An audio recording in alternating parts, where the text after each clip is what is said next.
ఎన్నిసార్లు వచ్చారు తిరుపతి? నేను 50 సంవత్సరాల నుంచి నాకు ఊహ తెలిసిన తర్వాత ఇది 50వ సంవత్సరం. సంవత్సరానికి 2-3 సార్లు వస్తుంటాను. నాకు ఇది జరిగిన తర్వాత రక్తం ఉడికిపోయింది. లడ్డు విషయంలో ఇంతకు ముందు లడ్డు తీసుకెళ్తే ఫ్రిడ్జ్ లేకపోయినా కూడా 1 మంత్ ఉండేది, 1 మంత్ నిల్వ ఉండేది, 1 నెల ఉండేది. 1 నెల పాటు ఆ ఫ్రిడ్జ్ లో పెట్టకపోయినా ఉండేది. గత కొంతకాలంగా నేను రెగ్యులర్ గా వస్తున్నాను కాబట్టి ఖచ్చితంగా చెప్పగలను, గత 5 సంవత్సరాలుగా లడ్డు అసలు తీసుకెళ్తే ఎవరికైనా ఇద్దామంటే కూడా అది 2-3 ఇక్కడ తీసుకెళ్ళిన తర్వాత 3 రోజులకో 4 రోజులకో ఇంటికి వెళ్తాము. అప్పటికే పాడైపోయినట్టుగా అనిపించి వెంటనే ఇచ్చినా కూడా పాపం వాళ్ళు కూడా ఏమిటి ఇలా ఉందనేటువంటి పరిస్థితి. నిజం చెప్పాలంటే అండి, ఆయనకి డబ్బులు కొదవేంటండి, ఆయనకు పొదుపు చేయడం ఏంటంటే నాకు అర్థం కాదు. సాక్షాత్తు లక్ష్మీదేవి భర్త, ఆయనకి డబ్బు కొదవ ఏంటండి, అటువంటి చోట పొదుపు ఏంటంటే నాకు అర్థం కాదు. తక్కువ రేటుకి వస్తుందని కొన్నారా? అంతమంది కక్కుర్తి, పొదుపు, డబ్బులు మీకు ఎందుకండి, ఎవరికి కావాలండి? ఆయన తలుచుకుంటే నేను పరకామనికి PVSR ప్రసాదరావు గారు 2012లో పరకామని పెట్టారు. ఆ 2012 నుంచి ఇప్పటి వరకు నేను పరకామని సేవకు వస్తున్నాను.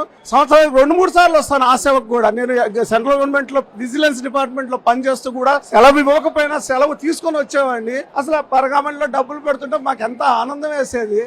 ఆయనకు డబ్బులు కొదవ ఏంటండి, డబ్బుల కోసం కడుతుంటే కక్కుర్తి పడ్డామంటారు ఏంటో నాకు అర్థం కాదు. కేజీ 370-60 రూపాయలు, 370 కాదు, కొన్ని 3000 అమ్మినా సరే ఏదైతే ఫ్రెష్ గా ఉందో, ఏదైతే జనాలకి ఏదైతే ఆస్వాదిస్తున్నా. అసలు ఇంకో విషయం చెప్తా మీకు, వెంకటేశ్వర స్వామి దర్శనం అవ్వకపోయినా ఆ లడ్డు ప్రసాదంలో దేవుడిని చూసుకుంటాం. మేము లడ్డు తీసుకెళ్లి ఎవరికైనా ఇస్తే ఆ లడ్డుని కొంచెం ఇచ్చేవాళ్ళం పూర్వం. ఆ కొంచెం చూసుకొని కళ్ళకద్దుకొని మహాప్రసాదంగా తినేవారండి. మహాప్రసాదం కలిసి అంటే మరి ఏమంటండి, రక్తం ఉడికిపోయింది, మామూలుగా కాదు. ఇంకా నేను మాట్లాడకూడదు భాషని, ఈ హిందూ అనేటువంటిది ఎందుకులేండి, ఇక వదిలేస్తే మంచిది. దాని గురించి ఎక్కువ భయం పోయిందా ఇప్పుడు? లడ్డు పోయిందని అనుకుంటున్నాం. ఎందుకంటే ఇప్పుడు చూసాను, మేము ఎక్కడో క్యూ కాంప్లెక్స్ లో ఉంటే అక్కడికి వస్తున్నది వాసన, నెయ్యి వాసన. ఎక్కడో వైకుంఠం కాంప్లెక్స్ లోకి వస్తున్నది వాసన. దాన్ని బట్టే మార్పు వచ్చిందని అనుకుంటున్నాం. అన్నదానంలో తేడా వచ్చింది మరి? అన్నదానం నేను పొద్దున ప్రసాదం తిన్నాను. ఇంతకు ముందు 5 సంవత్సరాల్లో మాకు ప్రసాదం కాదు కదా, వారు కాదు, నిజం చెప్తున్నా. అటువంటిది ఇవాళ మేము రాగానే ప్రసాదం తీసుకొని తిన్నా. నాకు అంతే, దేవుడు అంటే పిచ్చి అండి. నాకే కాదు, కొన్ని కోట్ల మందికి పిచ్చి ఆయన అంటే.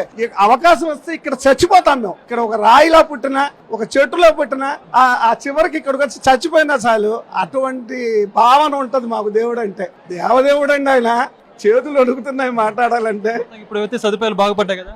Yes, I'm very very very happy. ఇప్పుడు నేను ధైర్యంగా అందరికీ అరే కొంచెం బతుకుంది అని చెప్పొచ్చు.